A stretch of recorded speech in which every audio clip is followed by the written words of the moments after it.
Hey guys, welcome back to my channel here. It's Lavender here. Welcome back, comrades. Today I'm back with another true crime case. The police are the true enemy and we should abolish them.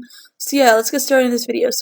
So before we officially start this true crime case serial killer story, I have made 2 videos on why we should abolish the police and a deep dive look into America's police brutality problem. If you'd like to check those out, I'm going to put them on the screen right now. So yeah. Hey guys, welcome back to my channel here. Welcome back, comrades. Today I want to do a true crime case. Today I want to do the true crime case of the murder story of Kim Medlin by a sketchy, shady police officer story and deep dive into this. So let's get started into this true crime case video. So this murder case has been featured in a number of media and TV. This case was featured on HLN on the true crime documentary series Forensic Files. It was Forensic Files Medical Detectives Season 12 Episode 22 titled Traffic Violations. That case was featured in that true crime episode. So the background of the victim, Kim Medlin, was just 26 years old at the time when she was murdered. She was a young, woman, and she was married. She was happily married, and she worked as a waitress at a gentlemen's club in Charlotte, North Carolina. She would often get off of work in the early morning hours, get off late, and always called her husband when she was leaving work. A few weeks before she died, Kim was driving home from work and got into a road rage incident with a driver right behind her. The driver was honking their horn at her and following her and tailgating really closely behind. Kim went to the police for help. Kim was very frantic and scared about the driver that was road raging behind her. The police eventually calmed her down, but they reported the incident to several other police officers in the area on duty. They said Kim would often drive home alone and to keep an eye out for her red Jeep.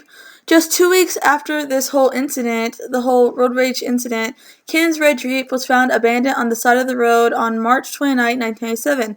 The engine was running and the lights were on. Kim's purse and wallet were still in the car, but her driver's license was missing in the area. Kim's body was shortly found about 1.5 miles from where her car was found. She was underneath some debris. It wasn't a robbery. Kim still had her wedding ring on and some jewelry on as well. So that's how they knew it wasn't a robbery, so they ruled that out. Kim's autopsy showed she had been beaten and strangled by her murderer. Her official cause of death was ruled as a strangulation because of the fractured bone in her neck. There was no sign of sexual assault at the scene or on her as well. There was proof that Kim's hands had been bound with something. However, the ligatures that were used to bound her hands were gone. Kim left the men's club around 2 a.m. and called her husband at 2:15 a.m. in the morning. Bridger said he fell asleep after he spoke to Kim. That was her husband. During the investigation, a Monroe police officer said he had seen Bridger's truck driving around during the time of Kim's abduction and death. This was eventually ruled out.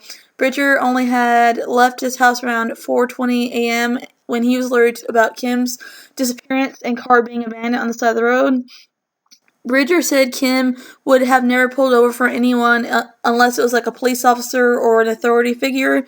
People in the area started to believe Kim could have been killed by a police officer. This would explain why Kim's license was missing and her window being rolled down before her car was abandoned. A witness came forward and said he had been driving behind Kim on the night of her murder. He said that Kim was in fact pulled over by a police officer. He picked the car out of a lineup. Kim's clothing was looked at by Ricky Navarro, a lieutenant print analysis. He discovered there was a shoe print on her sweatshirt. The shoe print came from a Thorogood company shoe. This company had about 17 different uniform style shoes. The shoe had a V pattern and were often worn by police officers in the area. The only officer that was off duty during this time of the murder was a 24-year-old police officer named Josh Griffin. He had been on the force for about only a year. Josh's patrol car was searched, and it was unusually clean. His fellow police officers said that his car was usually really, really dirty and messy. He was known as having a messy car, and all of a sudden now it's clean. The police also searched Josh's home with a search warrant. His work showed work shoes were nowhere to be found, and he had claimed he threw them away because they were damaged. So this is looking like a very sketchy, shady situation, because your shoes don't just all of a sudden get damaged like that. Josh's phone would eventually put him and tie him to near the crime scene on the night of the murder. He made a call at 2 a.m. to a tow trucking company. Josh denied killing Kim. It was discovered that Josh had been put on duty the night when the broadcast of Kim being afraid of the road rage incident driver was put out. He took an inappropriate interest in Kim and decided to act on it that day. Several other women eventually came forward saying that he did the same thing with them and was inappropriate towards them. Josh's trial, he was arrested, and Josh's trial began in February 1998. The prosecution believed that Josh had seen Kim drive by one night and decided to act on his intentions.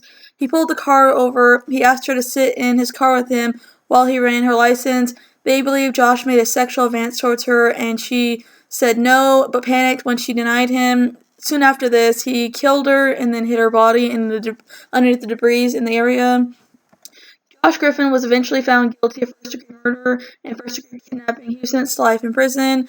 3 years later, he finally confessed to the murder. If you guys like this video, don't forget to comment, like, and subscribe. See you guys next video.